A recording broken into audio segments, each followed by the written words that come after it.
Now, one of the things that we are seeing coming from Europe in Norway is that Nio, as it stands right now, they've got 20 battery swapping stations out of the 58 battery swapping stations that are there in Europe at the moment.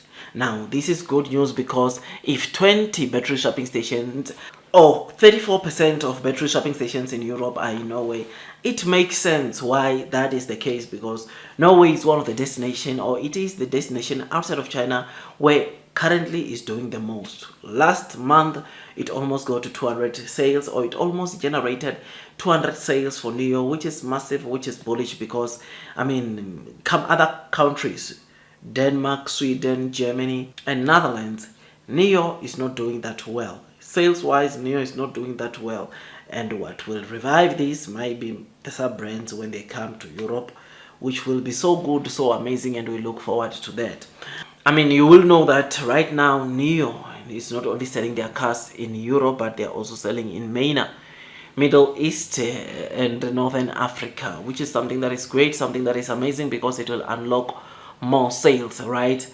I mean, if there's one thing that makes sense for Nio right now outside of China, it's MENA, right? Because with MENA, you'll know that if Nio builds a factory there in, of course, Middle East, then they'll be able to export their cars maybe to the US, export their cars to Europe at a cheaper, of course, tariff, right? Which is something that is bullish, something that is very interesting, which is why even the news of Nio start producing a hybrid from the factory up there in Middle East. It makes sort of like makes sense, because you know that the tariff increase that we are seeing right now are for EV cars from China, which if Nio starts producing cars in MENA, I guess even if there will be tariffs, they won't be as bad as the tariffs we are seeing from China exporting cars into Europe, which is massive, which is bullish. So yeah, man, 20 out of 58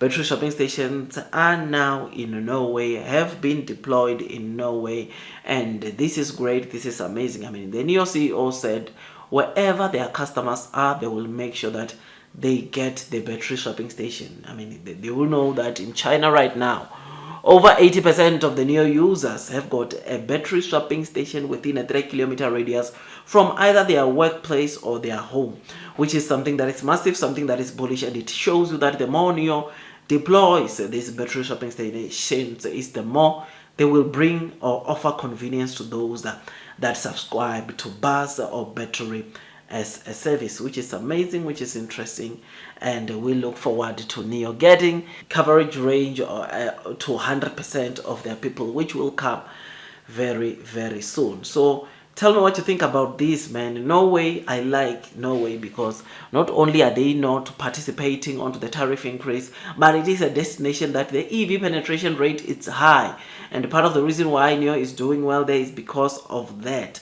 EV penetration in Norway, it's quite high, and knowing that Norway is not participating into the tariff increase, this is good news to the Nio investors, because we know Nio can continue selling cars at the price which they are selling them right now. There's no need to increase the price because Norway is not partaking or participating into the tariff increase by the European Commission, which is massive, which is bullish. So tell me what you think about this, man. I think delivery wise, we could continue seeing Norway doing well, because as we go to the festive seasons, we are almost heading towards Christmas.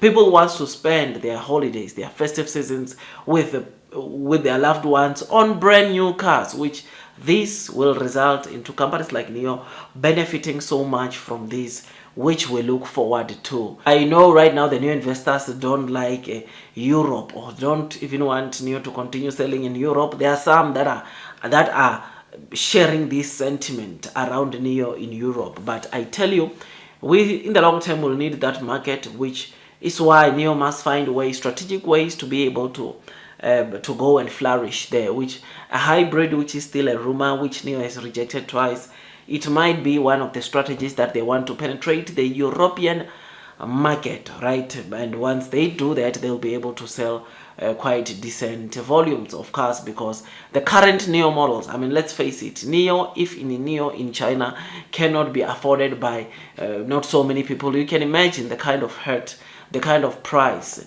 those people in Europe will have to pay for Nio.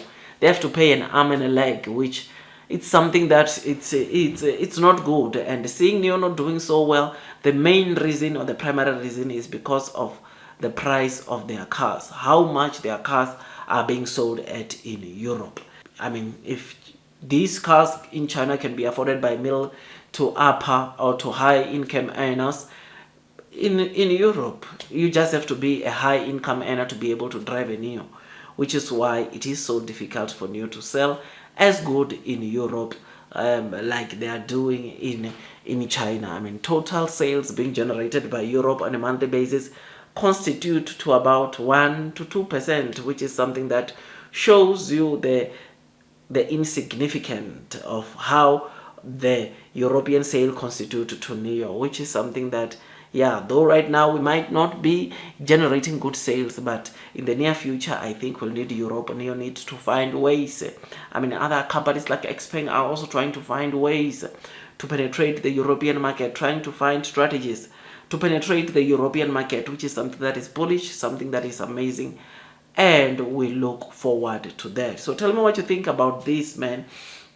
I remain bullish, I remain long and strong, because if there's one thing I know is that the blue sky is coming. Those that are persevering throughout the headwinds of the share price will most definitely be rewarded in the long term. Don't forget to hit that likes button, man. It takes me some time to make these videos. I appreciate some of you who have been subscribing, liking the videos. I appreciate from the bottom of my heart, because I mean, it keeps me on moving on to the next one, right? Because of your likes, because of the appreciation of the videos I post here.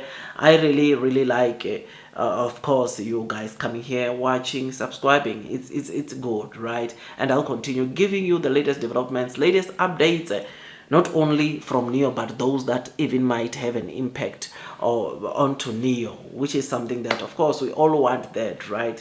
So do your own DD. That's all from me. I wish you nothing but the best in your stock market investing journey, and God bless you all.